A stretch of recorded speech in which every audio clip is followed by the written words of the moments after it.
ज्योतिष शास्त्र में एक महत्वपूर्ण योग है लक्ष्मी नारायण योग। यह योग बनता कैसे है? जब कुंडली में बुध शुक्र ग्रह एक साथ हों। यह आपकी कुंडली में कहाँ होने चाहिए? केंद्र भाव में, लगन में हो, आपके धन भाव में हो, चतुर्थ भाव में हो, सप्तम भाव में हो, दसम भाव में, पंचम भाव में, भाग्य स्थान पर और इनकम के भाव में। यदि इन स्थानों पर बुध और शुक्र ग्रह होगा तो आपके जीवन में धन संपत्ति खूब रहेगी। जीवन में कभी भी धन की समस्या नहीं आएगी, क्योंकि जब आपकी कुंडली में बुध और शुक्र साथ होते हैं तो लक्ष्मी नारायण योग बनता है।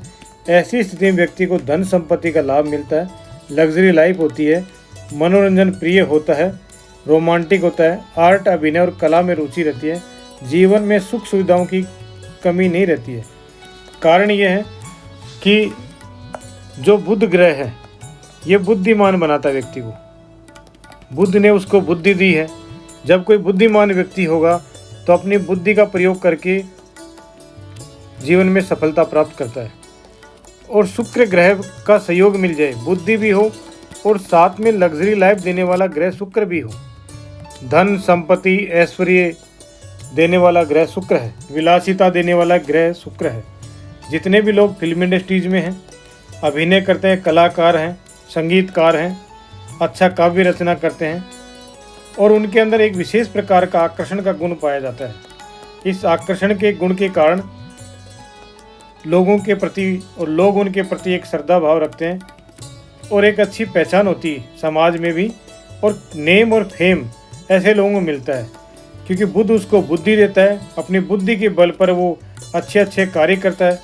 शुक्र उसको विलासिता देता है, धन दे देता है, दौलत देता है। तो जिसके पास बुद्धि भी हो और विवेक भी हो और साथ में धन संपत्ति हो तो ऐसे व्यक्ति के जीवन में बनता है लक्ष्मी नारायण योग। तो ये दोनों ग्रह मिलने से व्यक्ति के जीवन में लग्जरी लाइफ आती है, धन ऐश्वर्य समृद्धि देती है। यानी ऐसे व्यक्ति के जीवन में कभी भी धन की कमी नहीं रहती है। अपार धन संपत्ति ऐसे लोगों के पास रहती है।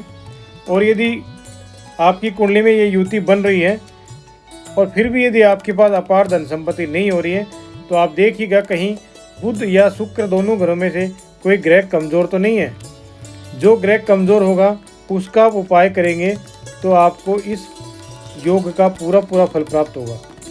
इसके लिए आप उस मंत्र, संबंधित मंत्र का जाप करें, हवन करें और रतन धारण करें। शुक्र के लिए होता है ओपल ग्रह जो डायमंड का उपरतन है। बुध के लिए होता है पन्ना। पन्ना 6.25 रत्ती का धारण करना चाहिए और ओपल कम से कम 5.25 से लेकर के आप 7.25 रत्ती दोनों में कोई भी धारण कर सकते हैं। ओपल को चांदी में धारण करना है, अनामिका अंगुली में, और पन्ना को धारण करना कनिष्ठिका अंगुली में, जो सबसे छोटी अंगुली होती है। इसको सोने में धारण करना है। जब आप बुध और शुक्र को बलवान कर लेंगे, कुंडली में पहले से ही दोनों की युति बनी हुई है, तो आपके जीवन में धन संपत्ति कोई कमी नहीं रहेगी, अपार धन संपत्ति रहेगी। एक विपुल धन संपदा जिसको कहते हैं ऐसी आपके पास होगी इस योग के कारण। इसलिए यदि योग होते हुए लाभ नहीं मिल रहा है तो बुध शुक्र को उपाय कीजिए, आपको अवश्य लाभ की प्राप्ति होगी। छोटा सा मंत्र है बुध का, आप उसको कर सकते हैं। ओम बुम बुद्धाय नमः। ये आपके लिए व्यापार के लिए, धन संपत्ति के लिए अच्छा रहेगा। और शुक्र का है ओम सुम शुक्राय नमः। इन मंत्रों का आप यदि 5-5 मिनट एक माला भी जाप करेंगे तो आपको ज़िंदगी में हमेशा धन संपत्ति का लाभ रहेगा और इस लक्ष्मी नारायण योग का अच्छा फल आपको प्राप्त होगा।